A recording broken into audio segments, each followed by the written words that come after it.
Bismillahirrahmanirrahim. Assalamualaikum warahmatullahi wabarakatuh. Waalaikumsalam warahmatullahi wabarakatuh. Yang saya hormati Bapak Ibu Inspektur Pembantu Wilayah 3, yaitu Ibu Paudus, para auditor Wilayah 3, kemudian Bapak Ibu para pemulu bendahara yang berhadir pada saat ini.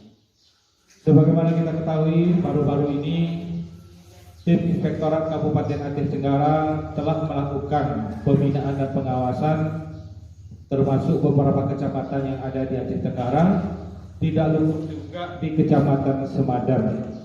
Alhamdulillah, rangkaian pengawasan itu melalui pemeriksaan telah dilaksanakan.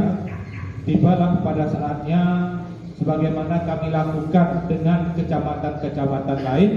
Di akhir daripada pengawasan itu akan kami lakukan pembinaan. Secara umum tentang pengolahan anggaran belanja pendapatan dan belanja kute, ada beberapa potensi penyalahgunaan.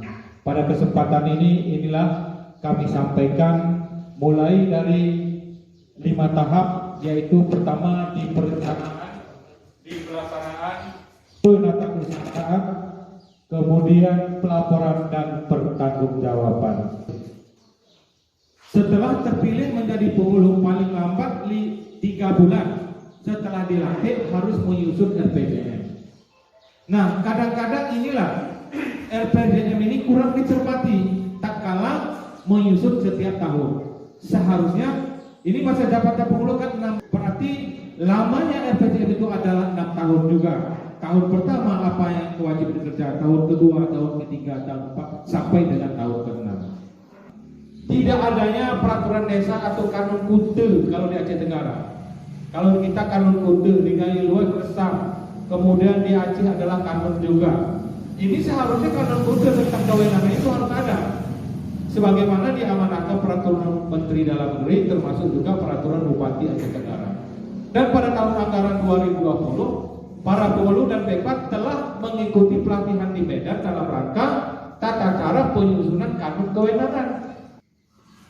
Karena kanunnya ada 2, isinya ada 2. Kanun tentang kewenangan berdasarkan hak asal usul.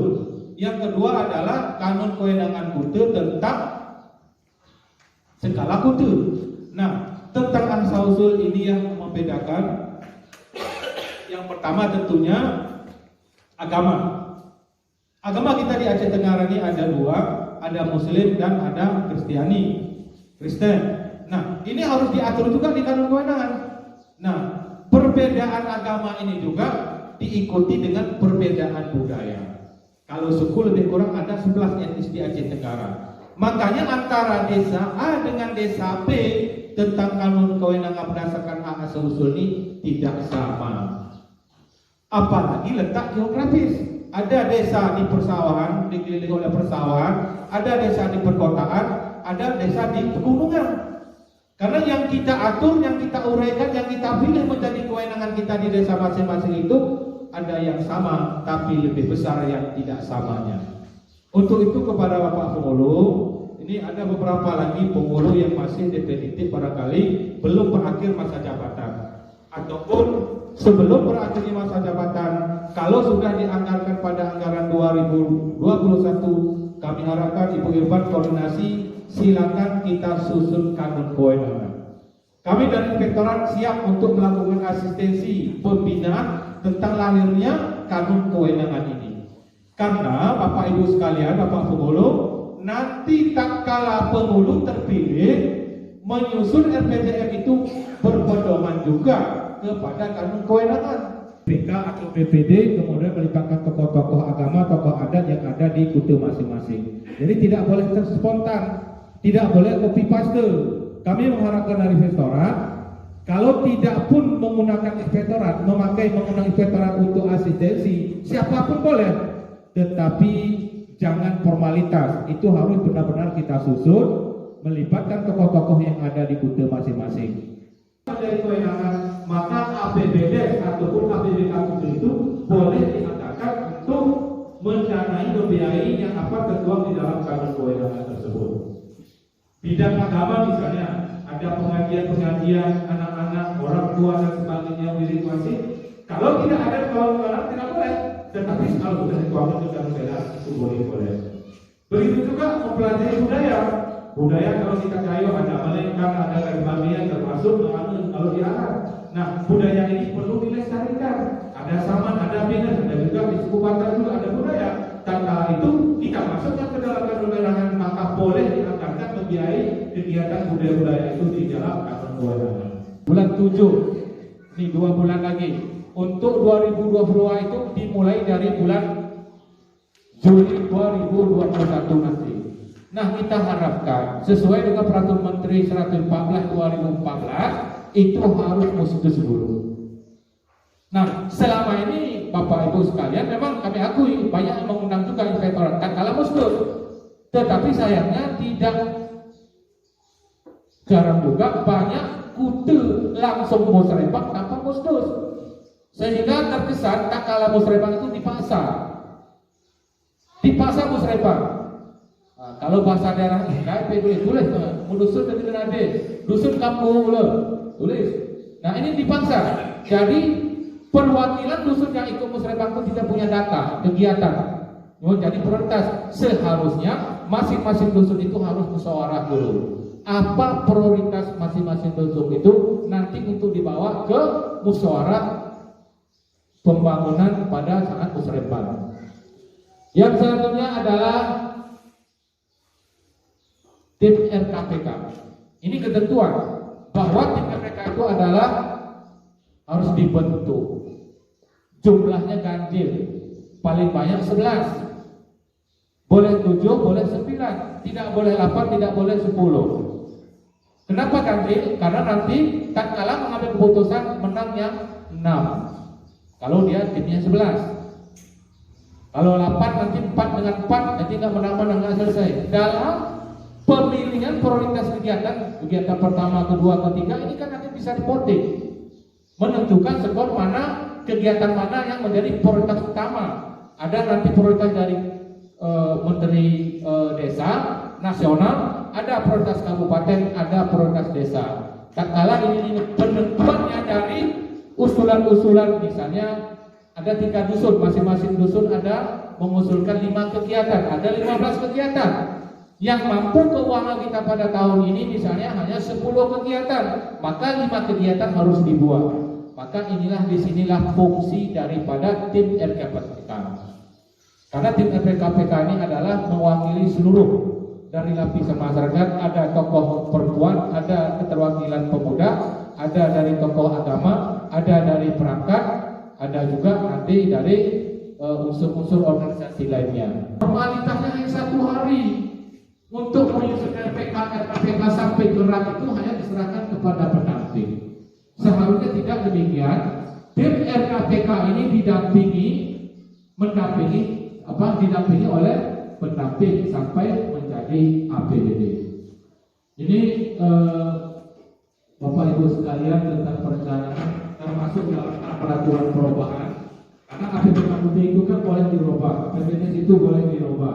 Kalau normal yaitu setahun sekali pada Oktober, tetapi dalam situasi tidak normal seperti kemarin ini ada COVID, bahkan setiap bulan boleh dirubah sesuai dengan kebutuhan ataupun instruksi dari pimpinan. Kita tanya ini pada auditor, dalam hal pelaksanaan Bapak perlu kurang memfungsikan perangkat sebagai BPKK. Pelaksanaan teknisnya kan itu perangkat, disusun dia yang verifikasi.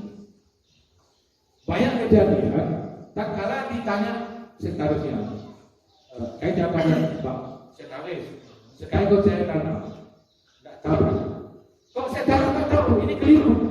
Seharusnya uang masuk dan uang keluar itu diberitakan sekretaris dulu. Makanya yang menangani administrasi, segala administrasi di desa itu adalah sekretaris.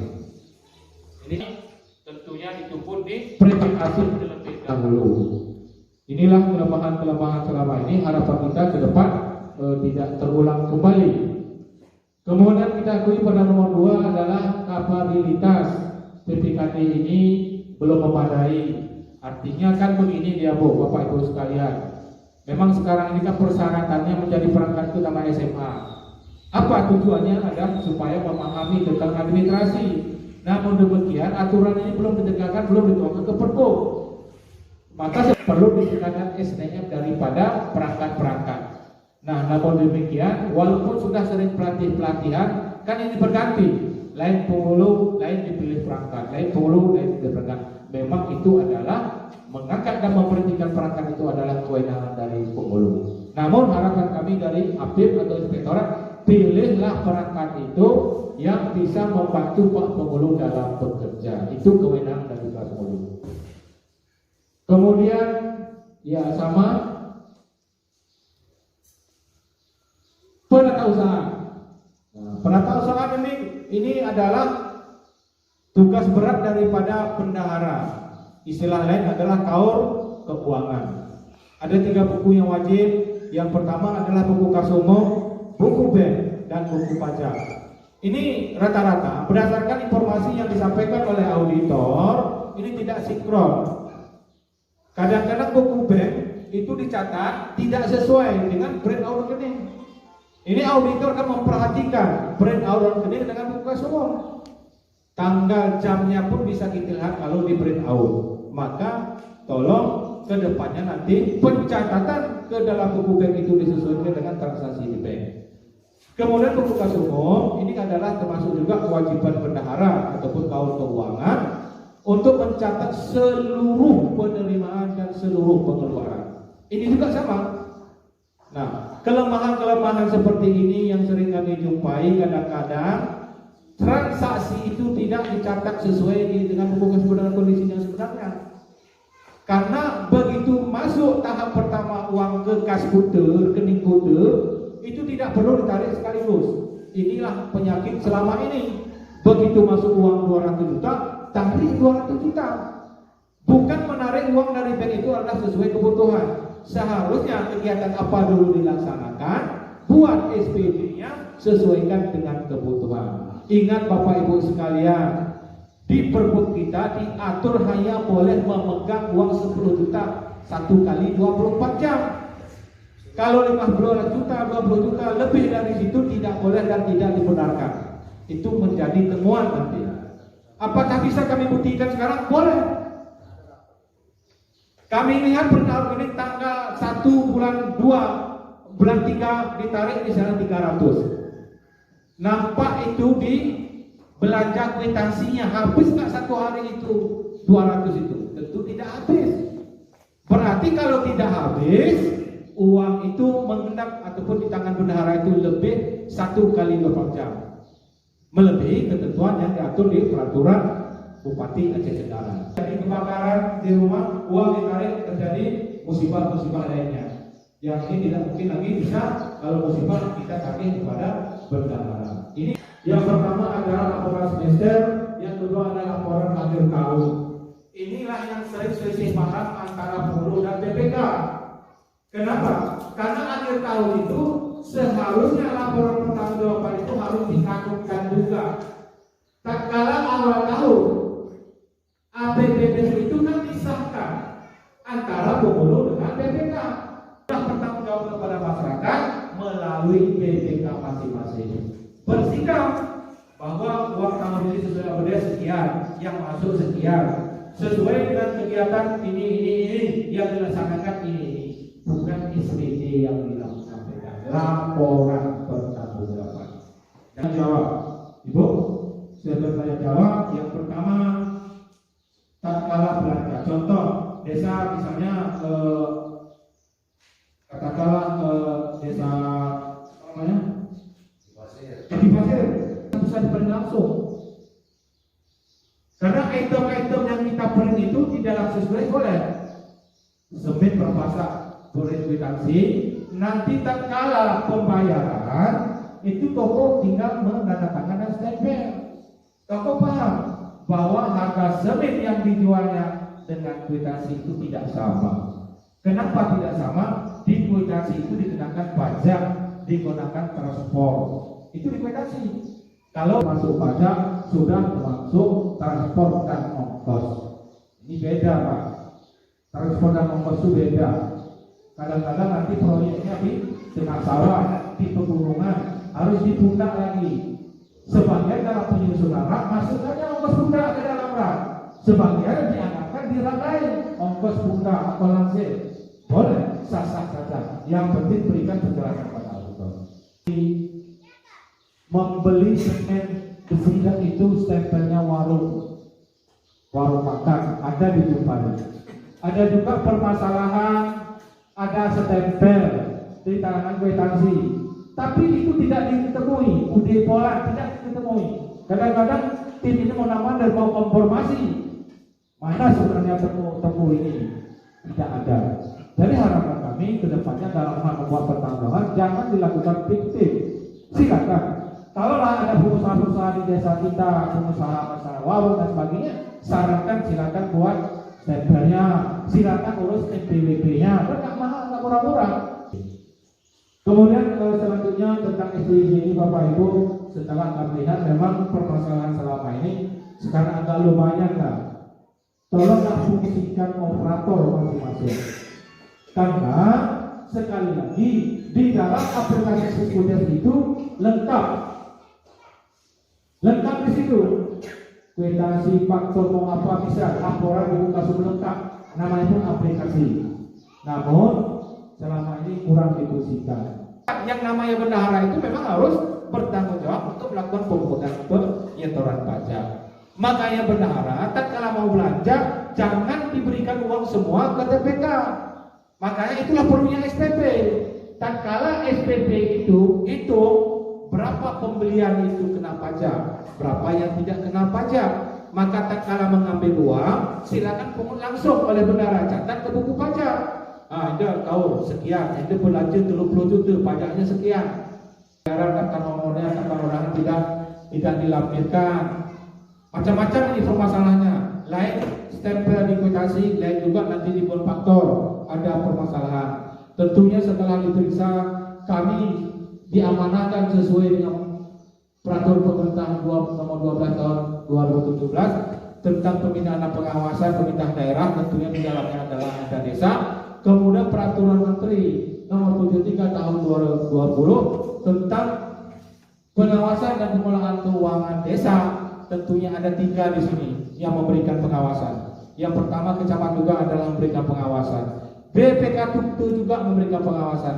APID juga aparat internal pemerintah juga pengawas pemerintah seperti kami juga memberikan pengawasan. Ini adalah rekomendasi administrasi. Apabila itu dalam bentuk kesalahan administrasi, maka yang pertama tentunya jangan berulang lagi. Kemudian kalau dapat diperbaiki, itu namanya masih administrasi, yang penting nanti terjawab. Kemudian ada rekomendasi pengembalian. Ada pengembalian ke kas kute, ada pengembalian ke kas negara. Kalau pengembalian kas negara adalah tentang pajak-pajak. Apabila Bapak Ibu belum memungut dan menyetor pajak, maka direkomendasikan oleh auditor silakan dilakukan penyetoran pajak. Kalau kekurangan volume itu adalah kembalikan ke kas kute kembali dan digunakan untuk musyawarah terhadap temuan-temuan yaitu kekurangan volume ataupun fiktif tidak dilaksanakan. Pemimpin dapat lebih maju kembali. Kami inspektorat siap menghadir ataupun diundang ataupun Bapak Ibu datang ke inspektorat untuk melakukan pembinaan. Kita konsultasi di mana letak kelemahan, kesalahan maupun hal-hal yang perlu dilaksanakan ke depannya. Termasuk yang terpenting adalah masalah badan usaha milik kute yang menurut kami sampai hari ini belum beres-beres. Kami juga siap dalam hal ikut mengasistensi, menghadiri di kute Bapak Musrembang dan sebagainya dalam pembahasan yaitu penyusunan kanun BUMK kute tersebut. Jadi saya rasa ini saja dari kami. Kemudian kita buka sesi tanya jawab. Kalau ada hal-hal yang perlu dipertanyakan baik terhadap tugas pokok fungsi kami maupun terhadap hal-hal lainnya, insya Allah kami jawab. Kemudian nanti terakhir kami serahkan kepada tim bagaimana tindak lanjut termasuk pengembangan pengambilan pertanggungjawaban. Kemudian mungkin LHP-nya dalam waktu dekat akan selesai, akan akhir, tidak lanjut. Mudah-mudahan temuan-temuan itu tidak ada yang mengembalikan, hanya temuan administrasi. Lebih dan kurang kami mohon mohon maaf. Wabillahi taufiq wal hidayah. Wassalamualaikum warahmatullahi wabarakatuh. Bismillahirrahmanirrahim. Assalamualaikum warahmatullahi wabarakatuh. Yang kami hormati Bapak Inspektur dan rombongan dari Kabupaten Tenggara. Kami Pak atas nama Desa Cipasir dan mewakili Kepala Desa di Tempat Pak. Alhamdulillah pada tahun ini sudah ada pengawasan, pembinaan dan bimbingan terhadap kami sebagai desa yang memegang anggaran Pak, yaitu anggaran desa, baik kesejahteraan masyarakat maupun di dalam membangun fisik dan membangun daripada masyarakat. Jadi Pak, di sini perlu kami sampaikan. Di sini kami sudah memahami, insya Allah Pak, walaupun tidak 100%, 75% memahami apa yang dipaparkan oleh Bapak Tur tentang pengawasan. Tapi di sini Pak perlu kami sampaikan dan perlu juga kami menyampaikan isi hati kami atas nama Kepala Desa. Selama ini Pak, ini insya Allah Kecamatan Semadam ini kategori 85% itu masih dikatakan utuh dalam menjalankan tugasnya sebagai Kepala Desa dan perangkat desa Pak. Tapi yang kami kualahkan Pak, banyak sekali tim yang mengaku bahwa tim audit, tim penyelidik, dan tim pemantau. Sedangkan dari inspektorat saja Pak sudah ada jadwal ataupun waktu bukan untuk tim. Kenapa Pak terlalu menjamur tim-tim yang negara ini untuk mendik daripada pekerjaan dan perintah desa? Ini Pak tolong dipertimbangkan, sampaikan kepada pendidik yang tidak bertanggung jawab atas anggaran desa Pak. Terima kasih. Memancing nanti terbuka yang lain-lain juga memberikan jawaban. Intinya merokok adalah berikutnya. Bapak Ibu Bu, yang saya hormati Pak khusus penghulu Titi Pasir, Titi Pasir, masalah banyaknya tamu-tamu yang datang atas nama baik itu pemantau dan sebagainya. Saya tegaskan secara resmi diatur di undang-undang baik peraturan pemerintah nomor 12 maupun Permendagri nomor 73. Yang pertama APIP. APIP itu adalah Inspektorat Aparat Pengawas Internal Pemerintah berkewajiban